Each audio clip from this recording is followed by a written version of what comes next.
Chapter 1. The door I should never have opened. The bathroom door was closed, but the light was on, and inside, I heard his voice, not a work call, not a quick yes, love. Not stress, something else. A low laugh. A whisper. A name that wasn't mine. I froze. My hand on the doorknob. My heart pounding so hard it hurt. Then I heard it. I'm not worried, he said softly. She doesn't suspect a thing. The room went cold, like the air had been drained from the house, like this place was no longer mine. I didn't scream, I didn't cry. I opened the door, and he looked at me like I was the problem, like I had interrupted something important.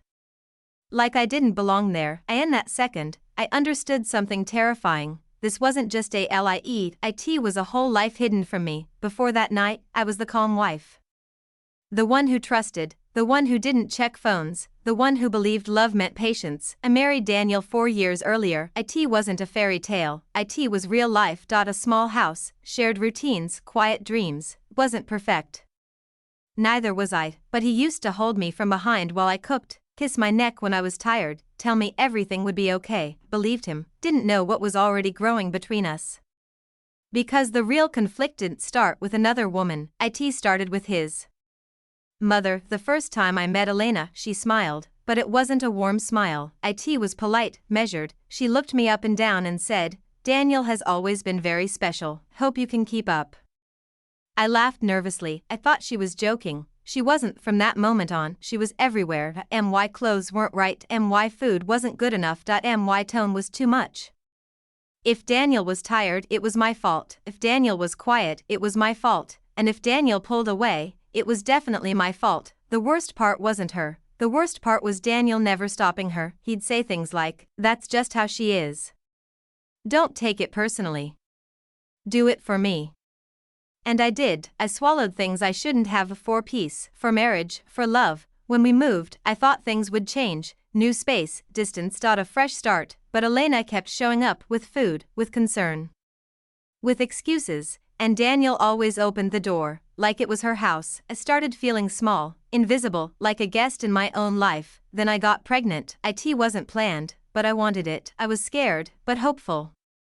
When I showed Daniel the test, he hugged me and said, "We'll be fine."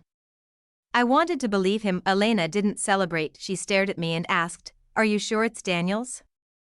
That sentence burned. I waited for him to defend me. He didn't. He just said, please." That please told me everything. I was alone after that. Things changed fast. Elena visited more, controlled more, judged more. Daniel listened, started coming home later, phone always face down, password changed. Whenever I asked gently, he snapped. "Don't start." No explanation, no reassurance, just distance. One night, his phone buzzed again and again. Didn't want to look, but I did. One name, Luz Crescent Moon. My stomach dropped. I didn't confront him, not yet. Part of me still hoped I was wrong, until that night, the bathroom, the light, the whisper, "She doesn't suspect a thing." And me opening the door, I asked one question, "Who is Luz?" Daniel smiled, not guilt, not fear of annoyance, and he said, "You're not ready for that answer." Chapter 2. The truth they hid together. I didn't sleep that night. I lay in bed, staring at the ceiling, my hand resting on my stomach, feeling my baby move inside a body that suddenly felt unsafe. Daniel slept beside me, peaceful, unbothered. Like nothing had happened, like I wasn't breaking apart right next to him. The next morning, he acted normal. Coffee. Phone. Silence. No apology. No explanation. Just distance. That was when I stopped asking questions and started watching. I noticed things I had ignored before: how his mother called him late at night, how he always left the room to answer, how his mood changed after every call, how Elena looked at me with something close to victory, like she knew something I didn't. One afternoon, I heard them talking in the kitchen. They didn't know I was home. Elena's voice was low, controlled. "You need to be careful," she said, "she's emotional. Pregnancy makes women unstable." Daniel sighed. "I know." That word hit me harder than any insult. "I know, not that's not true. Not don't talk about her like that. Just agreement," Elena continued. "If she finds out too soon, she could ruin everything. You have to wait until it's settled." Settled, like my life was a transaction. I stepped back quietly. My hands shaking. Something was very wrong. At night, Daniel didn't come home. No message. No call. At 2:13 a.m. His phone buzzed. A message preview lit up the screen. Did you tell her yet, Mom? I picked up the phone. My heart racing. And for the first time in my marriage, I unlocked it. There were messages, hundreds, between Daniel and Luz. She wasn't a stranger. She was his ex-wife, the woman he said had moved on. The woman Elena had always adored. They had been talking for months, about me, about the baby, about money. Luz wrote, I don't want to raise my son without stability. I deserve what we planned. Then I saw it. A message from Daniel to his mother. She doesn't know the baby might not be mine. We'll handle it after the birth. My chest tightened. I couldn't breathe. Not be his. There was more. Elena replying, do exactly what we discussed. Make sure the house stays in your name. She won't fight if she feels guilty. Guilty. They were building a story. A narrative. Point 1 where I was unstable, where I was confused, where I was replaceable. I sat on the floor, shaking. This wasn't betrayal. It was strategy. When Daniel came home at dawn, I was waiting. Phone in my hand. He froze, didn't ask how I got it, didn't deny anything. He just said, you went through my phone? I laughed. A broken laugh. That's your concern? I asked. He ran a hand through his hair. You wouldn't understand, he said. It's complicated. That word again, complicated. He explained it like a business deal. Luz wanted security, Elena wanted control, and he wanted peace. With time, he said, we'd figure it out. Figure what out? Who stayed, who left, who paid? I realized something in that moment. I was never meant to stay. I was a phase, a placeholder. Elena arrived an hour later, uninvited. She sat across from me calmly, like this was overdue. You're emotional, she said softly. You shouldn't stress the baby. I stood up. For the first time in years, I didn't shrink. You planned this. I said, you both did.